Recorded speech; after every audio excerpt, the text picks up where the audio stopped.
Hello friend, welcome to the channel solution. अक्सर आप ये देखते हो, कई बार कहते हो और सुनते भी हो कि अगर मैं कोई भी मेडिसिन का टैबलेट फॉर्म लेता हूं और अगर उसी मेडिसिन का कोई इंजेक्शन फॉर्म में अवेलेबल है तो आप ये पाते हो कि इंजेक्शन वाला फॉर्म जल्दी असर करता है एज कंपेयर टू टैबलेट। अगर टैबलेट की जगह आप सिरप भी रख दो तो कोई फर्क नहीं पड़ता, बशर्ते रूट ऑफ ड्रग एडमिनिस्ट्रेशन आपका ओरल होना चाहिए। ऐसा क्यों और इसके पीछे जो कॉन्सेप्ट काम करता है वो कॉन्सेप्ट कौन सा है? इसके पीछे कॉन्सेप्ट काम करता है आपके बायो अवेलेबिलिटी का। चलिए आज के इस लेक्चर वीडियो में हम डिटेल से बात करना शुरू करते हैं बायो अवेलेबिलिटी के ग्राफ को और उससे जुड़े हुए कुछ इंपॉर्टेंट टॉपिक्स को या उनके टर्मिनोलॉजी को। ये आपके मेन एग्जाम और आपके कॉम्पिटिटिव एग्जाम दोनों के लिए इक्वली इंपॉर्टेंट है। चलिए सबसे पहले हम बात कर लेते हैं कि आज हम जब बात करेंगे बायो अवेलेबिलिटी की तो कौन कौन से फैक्टर्स को हम देखेंगे। यहां पे आप ग्राफ देख रहे हो, कुछ समय बाद इन ग्राफ का मैं आपको एक एनिमेशन भी दिखाऊंगा, पॉइंट टू पॉइंट एक्सप्लेन करूंगा। तो ये रहा हमारा बायो अवेलेबिलिटी का ग्राफ जिसमें आप बहुत सारे पैरामीटर देख सकते हैं। शुरू करते हैं एक एक पैरामीटर को स्टार्ट करना। तो सबसे पहले देखते हैं कि what is the meaning of bio availability. Bio availability कहने का क्या मतलब होता है? हमेशा आपको शब्दों को दो शब्दों में या अगर दो से अधिक पॉसिबल हो रहा है तो उसको उनमें स्प्लिट कर देना चाहिए। बायो अवेलेबिलिटी दो शब्दों से मिलकर बनी है, पहला है आपका बायो और दूसरा है आपका अवेलेबिलिटी। सो बायो कहने का मतलब होता है लिविंग ऑर्गेनिज्म और अवेलेबिलिटी का मतलब होता है कितना वो मिल रहा है, क्या मिल रहा है या वो नहीं मिल रहा है, और अगर मिल रहा है तो कितना मिल रहा है। तो सारे एस्पेक्ट किंतु परंतु मिलने के रेस्पेक्ट में अगर आप बात करोगे तो वो कहलाता है अवेलेबिलिटी। फॉर एग्जाम्पल, अगर मैं आपको किसी एक अच्छे नॉवेल के बारे में बात करूं और आपसे पूछूं कि क्या ये नॉवेल की अच्छी किताब आपके शहर में मिल रही है, तो आप कहेंगे अगर वो मिल रहा है हाँ ये अवेलेबल है, और अगर नहीं मिल रहा है तो कहेंगे नहीं सर ये अभी अवेलेबल नहीं है, या इतनी डिमांड इसकी है कि करंटली अवेलेबल नहीं है, पास्ट में ये अवेलेबल था। तो अवेलेबल मतलब जिसके रेस्पेक्ट में आप बात कर रहे हो उस तक वो मिल रहा है कि नहीं मिल रहा है। अगर हम इन दोनों को जोड़ दें बायो अवेलेबिलिटी को तो इसका मतलब होता है कि क्या वो मेडिसिन, जो कि हम बात मेडिसिन के बारे में कर रहे हैं, वो उस व्यक्ति को मिल रहा है। और उस व्यक्ति को भी कहें तो ज्यादा अच्छा नहीं होगा, सही होगा कि उस व्यक्ति जो उसको ले रहा है क्या वो उसके ब्लड में पहुंच रहा है, उसके ब्लड में अवेलेबल है एक्शन देने के लिए। और अगर ऐसा सिचुएशन है उसको आप डिफाइन कर रहे हो तो उसी को कहते हैं हम बायो अवेलेबिलिटी। इसका एक स्टैंडर्ड डेफिनेशन है, ये डेफिनेशन आपको एज इट इज याद रखना चाहिए। ये डेफिनेशन है the rate and extent of drug absorbed from its dosage form and reach to its systemic circulation, यानी कि आपका ब्लड। इसका क्या मतलब है? The rate and extent, rate मतलब होता है समय के हिसाब से दर कि कितने समय में कितना, और एक्सटेंट का मतलब होता है मात्रा, तो कितने समय में और कितनी मात्रा में लिया गया ड्रग उसके डोजेस फॉर्म, जो कि मैंने आपको अभी टैबलेट और इंजेक्शन या किसी और के रेस्पेक्ट में दिखाया, वो कितने समय में कितने मात्रा में डोजेस के फॉर्म से निकल करके आपके ब्लड में पहुंचती है। इसी के कैलकुलेशन को, इसी के स्टडी को हम बायो अवेलेबिलिटी कहते हैं। ठीक है, अब आपको उसका डिफरेंस समझ में आ गया। अगर हम बात करते हैं बायो अवेलेबिलिटी के कर्व की तो ये कर्व समझना बहुत ज्यादा इंपॉर्टेंट है, और इस कर्व के बनाने के लिए हमें दो एक्सिस की जरूरत पड़ेगी। यहां पे आप देख सकते हो एक एक्स एक्सिस है और दूसरी तरफ आपका वाई एक्सिस है। एक्स एक्सिस में हम टाइम को रखेंगे और ये जो टाइम है आपके आवर के रेस्पेक्ट में होगा, जबकि वाई एक्सिस है इसमें आप रखोगे सीरम ड्रग कंसंट्रेशन को। सीरम ड्रग कंसंट्रेशन कहने का क्या मतलब है, पहले इस वर्ड को भी समझिए। हर एक वर्ड को समझना बहुत आवश्यक है, तभी आप आगे बढ़ पाएंगे। सीरम ड्रग कंसंट्रेशन कहने का मतलब है कि जिस समय आप बात करेंगे कि हमारा एक्स एक्सिस किसके रेस्पेक्ट में, समय के रेस्पेक्ट में, जिस समय की आप बात कर रहे हो उस समय आपके सीरम में उस लिए गए ड्रग का कितना कंसंट्रेशन प्रेजेंट है वो कहलाता है सीरम ड्रग कंसंट्रेशन। और ये टाइम के रेस्पेक्ट में बहुत इंपॉर्टेंट मैच करता हुआ नजर आता है। एग्जांपल की अगर मैं बात करूं तो मान लेता हूं कि कोई भी एक्स नाम का ड्रग मैंने आपको दोपहर के 12 बजे दिया, ठीक है, ओरल रूट से दिया, ये भी क्लियर कर दूं। अब 12 बजे मैंने आपको दिया, 12:01 में मैंने आपके ब्लड सैंपल को विड्रॉ करा और उसके different types of analytical method को यूज करते हुए आपके ब्लड को या उसके ब्लड के सेंट्रीफ्यूज करने के बाद सीरम को एनालाइज किया कि 1 मिनट में वो ड्रग कितना पहुंचा।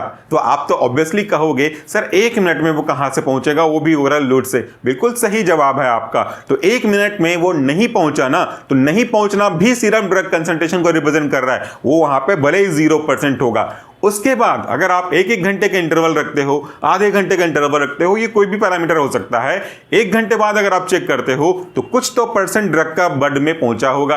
2 घंटे बाद पहले वाले घंटे से थोड़ा ज्यादा पहुंचा होगा। इस तरीके से समय के रेस्पेक्ट में उसका कंसंट्रेशन थोड़ा थोड़ा ज्यादा पहुंचेगा। एक टाइम ऐसा आएगा जिस पे वो ड्रग का मैक्सिमम कंसंट्रेशन पहुंच चुका होगा आपके सीरम में, उसके बाद वो धीरे धीरे एक्सक्रीट आउट होने के कारण से सीरम में उसका कंसंट्रेशन कम होने लगेगा। तो सीरम ड्रग कंसंट्रेशन कहने का मतलब है उस पर्टिकुलर टाइम के रेस्पेक्ट में जिसके बारे में आप बात कर रहे हो उस लिए गए ड्रग का कंसंट्रेशन कितना था। तो ये एक्स एक्सिस और ये वाई एक्सिस। अब हम क्या करेंगे, इसके बीच में एक डॉटेड लाइन खींचेंगे। देखिए यहां पे मैंने एक डॉटेड लाइन खींचा हुआ है जो कि आपको ब्लू कलर में दिखाई दे रहा है। ये डॉटेड लाइन किसको रिप्रेजेंट कर रहा है? ये रिप्रेजेंट कर रहा है आपका मिनिमम इफेक्टिव कंसंट्रेशन, जिसको हम लोग शॉर्ट में MEC भी बोल सकते हैं। आखिर ये मिनिमम इफेक्टिव कंसंट्रेशन क्या होता है? बहुत सिंपल सा है, शब्दों को समझना, टेंशन बिल्कुल नहीं लेना और रट्टा मारने की गलती तो कभी भी मत करना। जब तक कोई शब्द समझ में ना आ जाए बच्चों, वो शब्द को स्किप मत किया करो, वरना आपके दिमाग में बहुत परेशान हथौड़ा मारेंगे। मिनिमम इफेक्टिव कंसंट्रेशन का मतलब है किसी भी ड्रग का जिसके रेस्पेक्ट में आप ये बात कर रहे हो या जो भी ड्रग लिए हुए होगे उसकी वो मिनिमम मात्रा जो कि इफेक्ट करने के लिए आवश्यक होगा, वो मिनिमम इफेक्टिव कंसंट्रेशन कहलाता है। एक एग्जांपल पकड़ लेता हूं जो दोनों चीजों को समझ में आएगा, आगे जो टर्म आएगा उसको भी, कि अगर आपकी डाइट के बारे में बात करूं कि आपका भूख कितने में शांत होता है रोटी के रेस्पेक्ट में, तो अगर किसी का डाइट ऐसा है कि मैं 4 रोटी में सेटिस्फाइड हो जाता हूं, कोई कहता है कि 4 रोटी मेरा मैक्सिमम है, उससे ज्यादा मैं खा नहीं पाता, तो जो 4 रोटी में सेटिस्फाइड होता है उसके लिए वो मैक्सिमम हो गया कि 4 रोटी से ज्यादा वो जाएगा नहीं, लेकिन कुछ तो मिनिमम होगा। वो कहेगा कि मेरे को अगर आप 2 रोटी भी दे देते हो ना तो मुझे लगेगा कि मेरे को कुछ तो मिला है, हालांकि मेरा पेट तो नहीं भरेगा लेकिन मैं उसको थोड़ा सेटिस्फैक्टरी लेवल में मान सकता हूं। तो मिनिमम इफेक्टिव कंसंट्रेशन किसी भी ड्रग के रेस्पेक्ट में वो कंसंट्रेशन है जो इफेक्ट प्रोड्यूस करने के लिए मिनिमम आवश्यक है।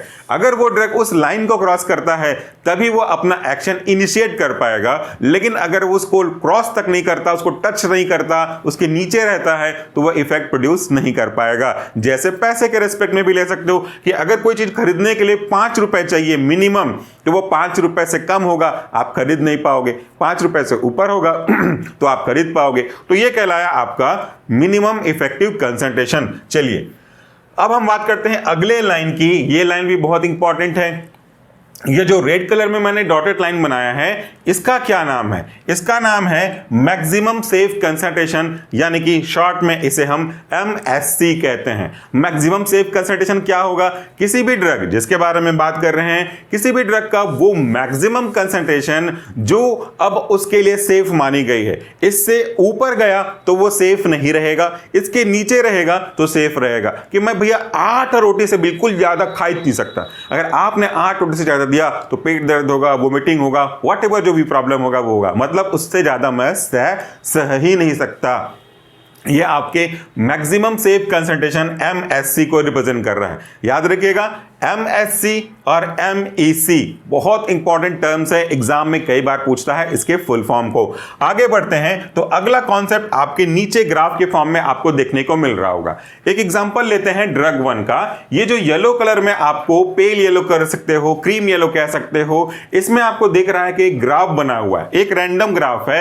इस ग्राफ को अगर आप चेक करें तो ये ग्राफ आपके मिनिमम इफेक्टिव कंसंट्रेशन MEC को क्रॉस नहीं कर पाया है। इसका मतलब यह है कि यह ड्रग अपना एक्शन नहीं दे पाएगा, क्योंकि मिनिमम थ्रेशोल्ड इसके बारे में बात करते हैं, उसको क्रॉस करने तक की कैपेबिलिटी इसके अंदर नहीं है।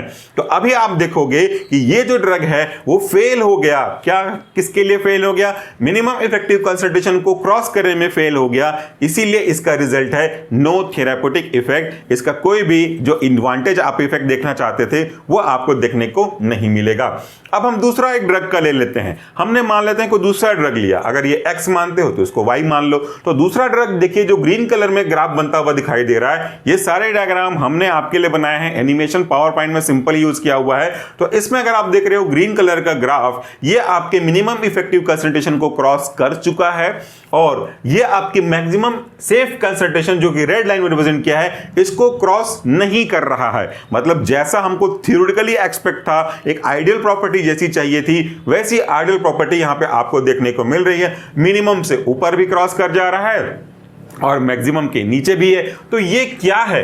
ये है आपका एक विंडो, या इसे हम रेंज कहते हैं। रेंज मतलब समझते हो ना कि इतने से इतना अगर आपको कहना है कि आपकी मोबाइल नया परचेस करना है, उसका रेंज क्या है, आपका बजट क्या है, तो आप जनरली बोलते हो कि 20,000 से 30,000, 30,000 से 40,000, 40,000 से 45,000, 45,000 से 50,000। तो आप एग्जैक्टली एकदम फिगर नहीं 4,450 रुपए एक से तो नहीं बोलते हो ना, आप एक लमसम राउंड फिगर में बोलते हो, वो रेंज कहलाता है। तो क्या क्या क्या रेंज है, ये मैक्सिमम सेफ कंसंट्रेशन और ये आपका मिनिमम इफेक्टिव कंसंट्रेशन, इन दोनों के बीच का जो रेंज है यही कहलाता है आपका थेराप्यूटिक रेंज, या इसी को आप बोल सकते हो थेराप्यूटिक विंडो।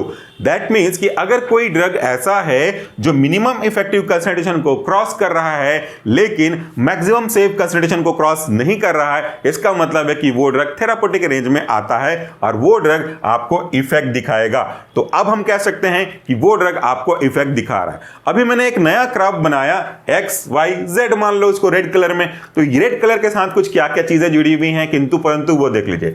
रेड कलर तो बहुत साफ सुथरा क्लियरली दिख रहा है कि मिनिमम इफेक्टिव कंसंट्रेशन के लाइन को क्रॉस कर रहा है। दैट मीन्स कि ये वाला ड्रग जिसका ग्राफ बना है वो काम तो करेगा, इसमें कोई शक नहीं है। ये बहुत अच्छी बात है कि ये क्रॉस कर रहा है, लेकिन अगर आप ये चीज नोटिस कर पा रहे हो कि जो मैक्सिमम सेफ डोज था, हमारा कंसंट्रेशन था, उसको भी क्रॉस कर जा रहा है, तो इससे क्या होगा, इससे इफेक्ट तो होगा लेकिन काफी साइड इफेक्ट भी देखने को मिलेगा। अब मैंने आपको बहुत पहले कहा था कि अगर हमें किसी ड्रग का इफेक्ट नहीं मिलता, न्यूट्रल रहता है, तो चलो कोई बात नहीं, हमारे ड्रग के पैसे का ही बस नुकसान हुए होंगे, हेल्थ के साथ कोई नुकसान नहीं होगा। लेकिन अगर वो ड्रग आपको थोड़ा सा एडवांटेज और बड़ा सा डिसएडवांटेज दे देता है, आई डोंट थिंक कि वो आपके लिए यूजफुल रहेगा। तो ऐसे ड्रग का क्या फायदा जो थोड़ा सा फायदा और बहुत ज्यादा नुकसान कॉज कर सके। तो ऐसे ड्रग को आइडियल प्रॉपर्टी की लिस्ट में तो आप रखोगे नहीं। फर्स्ट सेमेस्टर से पढ़ते आ रहे हैं, हर एक ड्रग की कैटेगरी की एक आइडियल प्रॉपर्टीज होती है, एक आइडियल रिक्वायरमेंट होती है। अब हर कोई आइडियल प्रॉपर्टी को पूरा नहीं कर पाता, तो ये देख रखते हो आप, इसका क्या रेस्पेक्ट निकलता है कि ये क्रॉस तो कर रहा है बट इफेक्ट प्रोड्यूस नहीं कर पा रहा। हाँ, इस ग्राफ में एक चीज आपको और बता दूं मैं आपको, देखिए इस ग्राफ में एक पॉइंट देख रहे हो कि कहीं से ग्राफ शुरू हो रहा है और कहीं पे जाके खत्म हो रहा है। अगर एक्स वाले को यानी कि येलो वाले को देखोगे तो भी वो खत्म हो रहा है एक पॉइंट पे, ग्रीन वाला भी एक पॉइंट पे खत्म हो रहा है, और ये सारे पॉइंट्स यहां पे आपको देखने को मिलते हैं। तो ये आपका एलिमिनेशन फेज है। हालांकि यहां पे उस चीज की आवश्यकता नहीं, बट मैं आपको बता देता हूं ताकि आपको कॉन्सेप्ट भी क्लियर कर सके। ये शुरू वाला जो फेज देख रहे हैं वो इनिशियल फेज है, जिसको हम लोग माइक्रोबायोलॉजी की भाषा में, लेकिन इसका संबंध नहीं है, मैं फिर से कह रहा हूं, बस एक टर्म्स को एक्सप्लेन कर रहा हूं। ये इनिशियल फेज है, ये कांस्टेंट फेज है, और ये डिके या डिक्लाइन या एलिमिनेशन फेज है फार्माकोलॉजी के रेस्पेक्ट में। वर्ड चेंज हो जाता है, मीनिंग सेम रहता है।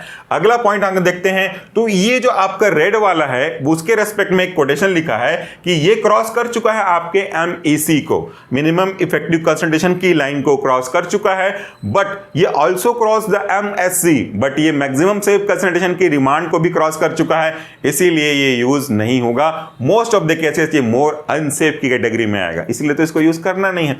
अगले पॉइंट पर चलते हैं। तो अगले पॉइंट में अगर आप देखोगे तो ये ग्राफ मैंने आपको ओरल ड्रग के रेस्पेक्ट में बताया था। अब ऐसा ही ग्राफ आपको एक IV के रूप में दिखेगा, जो मैंने आपको मेडिसिन दिखाया था ना, बताया था कि इंजेक्शन से जल्दी इफेक्ट मिलता है, वो यहां पे ये केवल एक रफ स्ट्रक्चर की हम बात कर रहे हैं। तो ये जो आपने लंबा सा पीक देखा वो किसके रेस्पेक्ट में था, वो IV के रेस्पेक्ट में था। अब जब बायोअवेलेबिलिटी का डेफिनेशन पढ़ेंगे, और एग्जाम में ये वाला क्वेश्चन हमेशा पूछा गया है सेमेस्टर के एग्जाम में, कि जो IV से अगर आप कोई ड्रग देते हो तो उसका कंसंट्रेशन, उसकी बायोअवेलेबिलिटी हमेशा 100% मानी गई है। तो बायोअवेलेबिलिटी किसकी 100% मानी गई है, वो ड्रग जो कि IV रूट से दिया जाएगा, और IV रूट के अलावा कोई सा भी अदर रूट फॉलो करोगे तो वो 100% नहीं होगा। ओरल रूट का तो कभी भी 100% नहीं होगा, just because of first pass metabolism, जिसके बारे में अगले वीडियो में हम डिस्कस करेंगे। तो इसकी बायोअवेलेबिलिटी ज्यादा है लेकिन ड्यूरेशन ऑफ एक्शन भी कम है, क्योंकि बहुत जल्दी असर दिखाएगा। तो डीके वाला फेज भी फटाफट देखने को मिलेगा आपको यहां पे इसकी तुलना में। चलिए अगले पॉइंट पर चलते हैं।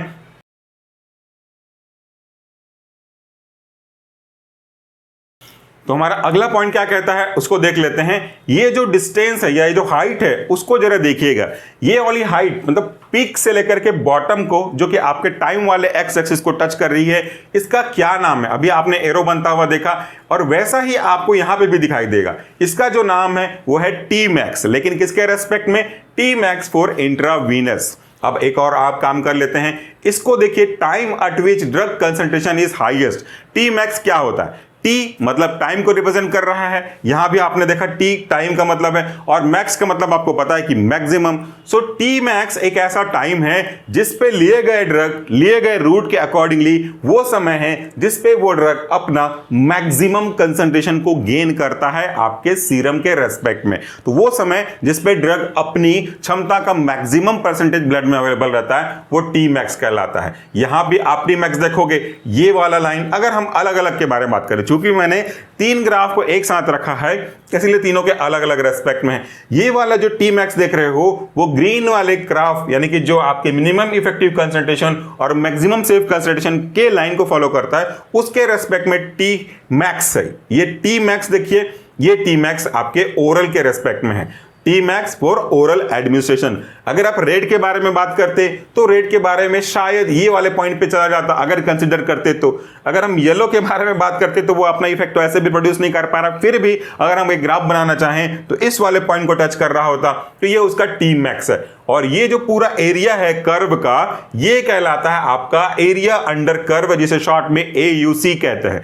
एरिया अंडर कर्व ग्राफ के हिसाब से होगा, येलो वाले का अलग AUC बनेगा, ग्रीन वाले का मैं बना के दिखाया हूं आपको, रेड वाले का थोड़ा चौड़ाई ज्यादा है। तो ये AUC क्या दिखाता है? AUC एरिया अंडर कर्व ये दिखाता है कि वो पूरा ड्रग आपके ब्लड में कितनी मात्रा में प्रेजेंट है, total quantity of drug present in the blood. आप एग्जांपल की बात करते हो तो यहां से इंट्रावीनस का देख लो, ये हिस्सा से लेकर के ये हिस्सा ये एरिया अंडर कर्व में आएगा, तो इतनी क्वांटिटी ड्रग की आपके ब्लड में अवेलेबल है। येलो वाले का इतनी क्वांटिटी, ग्रीन वाले की इतनी quantity, and so on with the red one. तो ये उसके टोटल मात्रा को उस पर्टिकुलर टाइम पे ब्लड में कितना अवेलेबल है वो दिखाता है। और भी बहुत इंपॉर्टेंट पैरामीटर है कैलकुलेशन वगैरह की अगर आप बात करते हैं तो इसके बाद हम बात करते हैं डेफिनेशन ऑफ बायो अवेलेबिलिटी, जो कि मैंने ऑलरेडी आपको बताया हुआ था। उसका एक इक्वेशन फॉर्म यहां पे आप देख सकते हो। So bioavailability is equal to किसके रेस्पेक्ट में? ये AUC जो मैंने कहा था कि बहुत इंपॉर्टेंट है, वो देखिए,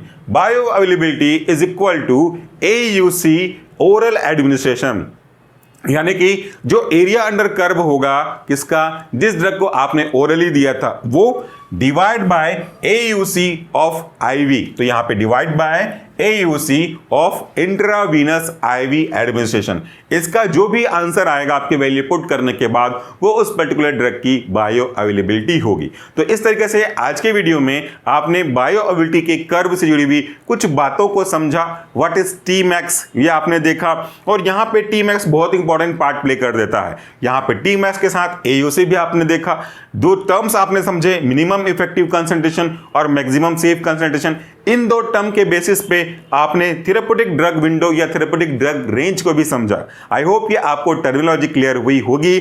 नेक्स्ट वीडियो में मैं इसी बायोबिलिटी के जो डिफरेंट फैक्टर्स गवर्न करते हैं या जो बायोबिलिटी को अफेक्ट करने वाले डिफरेंट फैक्टर्स हैं, इनके बारे में बात करूंगा। Thank you so much for watching this video. नमस्कार, टेक केयर।